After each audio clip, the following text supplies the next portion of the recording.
I'm Christine Frizzell. This morning, there is new fallout from widespread allegations of fraud in Minnesota.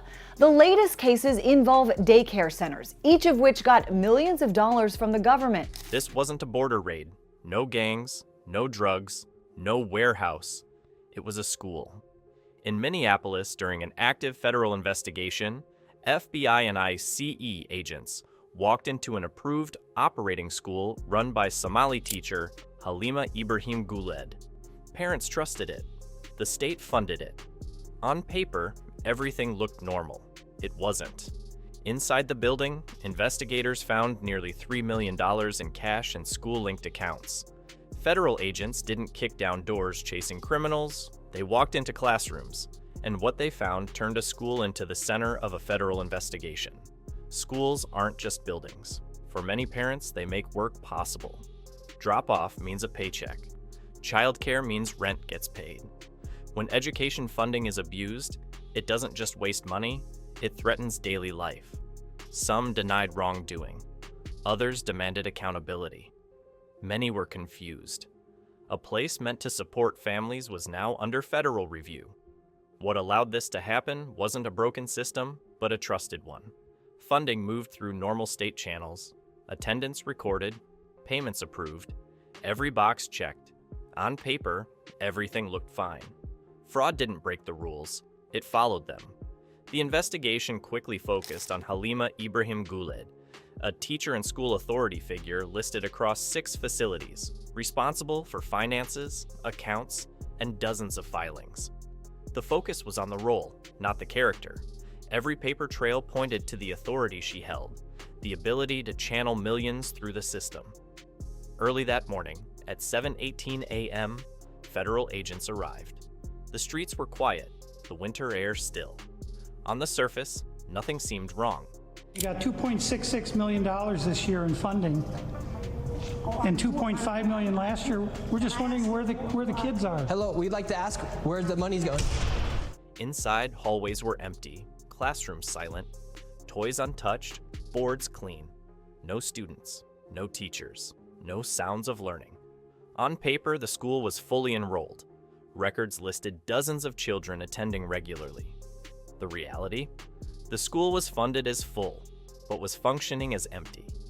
Every corner told the same story. Stillness where life should have been. Supplies sat untouched. Attendance boards hadn't been updated. Lesson plans duplicated across rooms. Materials unopened. The building wasn't just quiet. It was hollow. What was this money spent on? 1.26 million. What was that money spent on? There aren't any kids. Then came the documents. Rosters listed over 700 children, names repeated, attendance fabricated, signatures copied. Financial records showed funding flowing month after month, but no evidence linked it to real students. Forms were correct, boxes checked, payments authorized. Yet operational expenses didn't match the money claimed. Supplies, staff salaries, and classroom activity. Nothing aligned with the funds moving through the system. At this point, what began as a welfare audit became a federal investigation, a close look at a network built on paper, not learning. That $3 million in cash and those school-linked accounts, they made it clear this wasn't just a compliance issue anymore. Now, investigators were chasing down outright fraud. Pretty soon, the case got too big for the state to handle alone. The FBI and ICE jumped in, and suddenly, there was a whole team of federal agencies working together. Agents didn't waste a second. They grabbed computers, tablets, and anything that ran the school. Then, they froze the bank accounts connected to Halima Ibrahim Guled's facilities. Just like that, the money stopped moving. ICE jumped in, digging through immigration records, financial statements, and IDs for everyone tied to the place. Anything strange, odd trips, weird transactions got flagged right away. That's how they started piecing together a bigger story. Federal teams went through every file, every transaction, every record on every person. There was no chaos, only measured, deliberate action. This was not a dramatic raid for cameras.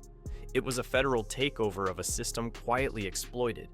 ensuring both the financial and human elements were contained and fully documented. The investigation uncovered just how much money went missing.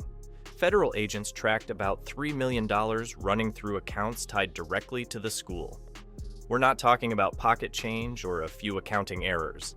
This was money set aside for education, paying teachers, buying supplies, and keeping classrooms running.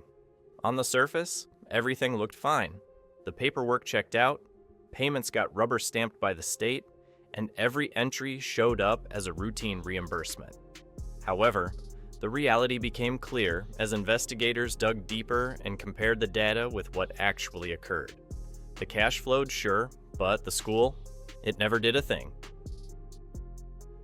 Funds were routed through shell accounts and intermediary entities, bouncing between service providers and private transfers that never matched attendance, staffing, or material usage. Every dollar could be tracked, but nothing it supposedly supported ever existed. Supplies weren't purchased, classrooms weren't filled, staff weren't paid. It was a financial illusion. A network of papers and accounts created the appearance of activity while the school itself remained empty. The line between documentation and reality had been erased. The money was real. The school wasn't. As investigators dug deeper, a pattern emerged that went far beyond a single school. Reimbursement cycles repeated across months. Names appeared multiple times in different records, and addresses were reused across filings. Shell organizations connected the dots, showing that the school was just one node in a much larger network. Although the path began in Minnesota, it continued beyond state boundaries. Money moved from one state to another. Transfers, payments, paperwork, linking accounts, and leaving a trail that federal analysts started following from place to place. Some of the transactions pointed to foreign remittance channels too, which meant this network wasn't just sticking to local ground. It could send money way beyond the usual watchful eyes. What started as a simple audit at one school now pulled back the curtain on an organized system, quietly weaving through different states, using paperwork and a web of trust to keep the real size of the fraud hidden. The fraud survived because nothing appeared unusual on paper. No one verified the school on site. Digital records were accepted as reality. Attendance sheets, reimbursement forms, and approvals all looked routine. Repetition was used to verify compliance. Millions slipped through the gaps undetected since every form was authorized and every box was checked. The people who really suffered were the families counting on these services. Real schools and hardworking teachers missed out on funding, and parents got stuck with all the worry and confusion. The investigation isn't over. Federal agencies keep digging through records, looking at more schools, and checking the accounts.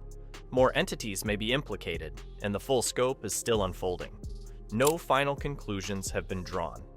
Here's the real takeaway.